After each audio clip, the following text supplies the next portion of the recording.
Assalamualaikum warahmatullahi wabarakatuh. Alhamdulillah kita bertemu lagi dalam pelajaran Al-Quran Hadis. Bagaimana kabarnya anak-anakku semuanya? Mudah-mudahan dalam keadaan sehat walafiat ya. Insya Allah hadir semuanya ya. Barangkali ada yang sakit, mudah-mudahan diberikan kesembuhan oleh Allah Subhanahu wa Ta'ala, sehingga kita dapat belajar bersama ya.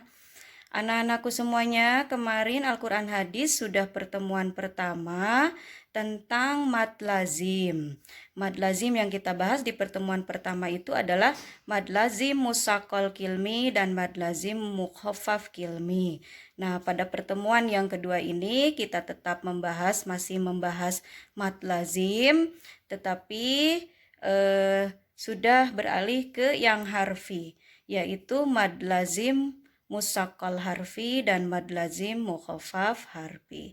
Silakan anak-anakku ikuti video, tapi videonya Ibu tidak sekeren yang sebelum-sebelumnya ya, pakai PowerPoint atau menjelaskannya di papan tulis, karena Ibu lagi berada di Jawa, kurang fasilitas, jadi Ibu juga kebetulan lagi kurang sehat, jadi insya Allah tetap kita belajar tapi menggunakan fasilitas yang ada ya. Silakan anak-anak, selamat mengikuti.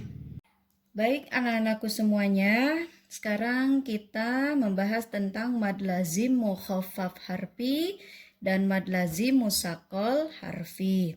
Seperti yang kita jelaskan minggu lalu, mad lazim itu apa, mukhaffaf itu apa? Ibu ulang lagi ya.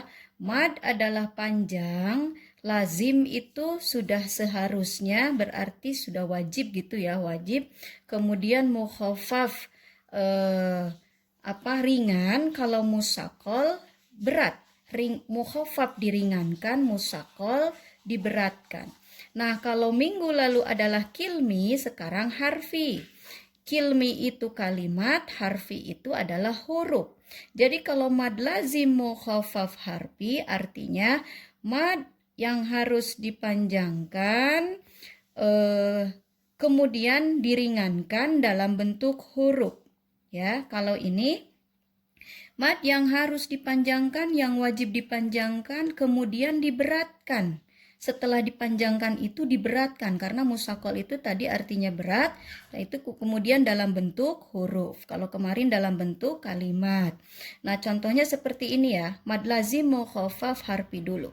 Ini mad lazim mukhaffaf harfi dengan mad lazim musakol harfi, jelas contohnya itu selalu dalam setiap awal surat ya, setiap awal surat atau fawatis suar ya. Ini ayat awal-awal surat yang ayatnya seperti ini ya.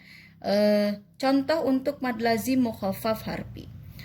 Toha. Nah, ini mad yang harus dipanjangkan dalam bentuk huruf. Ini kan huruf ya. Toha. Kalau dalam surah, dalam Al-Quran terjemah, toha itu tidak ada artinya. Kalau kita lihat terjemahnya toha, tetap adalah toha. Nah, ini adalah huruf. Sama dengan ini, Yasin. Dalam Al-Quran terjemah tidak ada artinya. Ini karena berbentuk huruf. Ya dengan sin. Sehingga dalam Quran terjemah pun diartikan Yasin. Sama dengan ini. Hamim. Nah, ini disebut mad lazim mukhaffaf harfi karena cara membacanya harus dipanjangkan tetapi diringankan. Ingat kemarin minggu lalu Ibu bilang mukhaffaf dengan musakol itu cirinya kalau musakol ada tasydid sehingga diberatkan membacanya. Kalau mukhaffaf tidak ada tasydid sehingga ringan membacanya, biasa saja. Toha, Yasin, Hamim itu ya. Termasuk ini kaf, ha, ya, ain, shod. Ini adalah huruf ya, sehingga harfi. Kemudian kalau mad lazim musakol harfi, bedanya tadi Bu sudah sampaikan adalah ada tasdid ya. Kalau ada tasdid seperti pengertiannya, mad lazim musakol harfi, mad yang harus dipanjangkan, kemudian diberatkan. Ya, berarti ini maaf lupa Ibu Tasdina. Nah, berarti panjang dulu membacanya baru di ditasjidkan ya, diberatkan dengan cara ditasjid ya. Contoh to sin mim. Nah, beda cara membacanya dengan yang di atas. Yasin, tidak ada tasdid. Kalau ini karena ada tasdid, jadi harus diberatkan dulu ya. To sin mim. Nah, ini juga sama. Alif lam mim sod. Mana yang musakolnya? Ini. Yang ini to sin mim, yang ini. Kemudian ada satu lagi contoh, alif lam mim sod. Nah, ini di musakol dulu yang mimnya. Ini kebetulan Ibu kasih contoh yang mim sebenarnya banyak ya contohnya. Mad lazim mukhaffaf harfi banyak dalam Al-Qur'an contohnya, mad lazim juga, mad lazim musakol harfi juga banyak. Tapi Ibu hanya memberikan contoh ini saja. Kebetulan Bu Guru, jangan sampai nanti ada yang tanya, Bu Guru, nanti kalau yang di tasjidnya huruf yang lain bukan mim, boleh enggak? Boleh, yang penting tadi di awal surat yang disebut fawati suar ya. Nah, apapun kalimat hurufnya, yang penting ada mad yang dipanjangkan kemudian ditasdid, yaitu harus dimusakol nanti bacanya dalam bentuk huruf. Kalau dalam bentuk kalimat nanti jadi musakol kilmi dan mukhaffaf kilmi ya. Ibu hanya kasih contoh, jangan sampai kayak kemarin ada yang bertanya, Bu Guru, matobi itu Bu Guru contohnya hanya huruf hijaiyah yang di fathah ketemu alif, yang lain-lainnya enggak. Padahal sebenarnya ada contoh Ibu kasih yang kasroh, yang domah ya. Makanya nonton videonya harus selesai ya, nonton penjelasannya. Baik anak-anak, kembali ya ke mad lazim mukhaffaf harfi dan musakol harfi. Mad lazim musakol harfi dan mukhaffaf harfi ini dibaca 6 harokat atau 3 alif ya. Sekalipun di sini misalnya ada toha ya, ini seperti bukan panjang begini, tapi ini sudah termasuk fawatihuswar ya, fawatihuswar.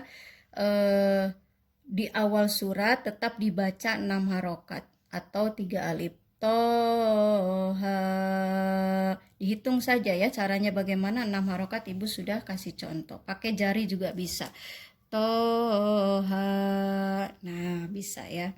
Kemudian ini sama, ini saya semua sama ya. Mad lazim mukhaffaf harfi juga sama ya, 6 harokat atau 3 alif. Jadi yang jelas untuk membedakan mad lazim mukhaffaf harfi dengan musakol harfi, tetap dilihat kalau mukhaffaf itu karena ringan tidak ada tasdid, kalau musakol ada tasdid. Dan ingat, kalau harfi dalam bentuk huruf, kalau kemarin mad lazim mukhaffaf kilmi dengan musakol kilmi itu dalam bentuk kalimat ya. Mad lazim mukhaffaf kilmi kebetulan hanya ada beberapa contoh dalam Al-Qur'an, sehingga kalian insya Allah ingat lah ya, al-an kan ya, begitu.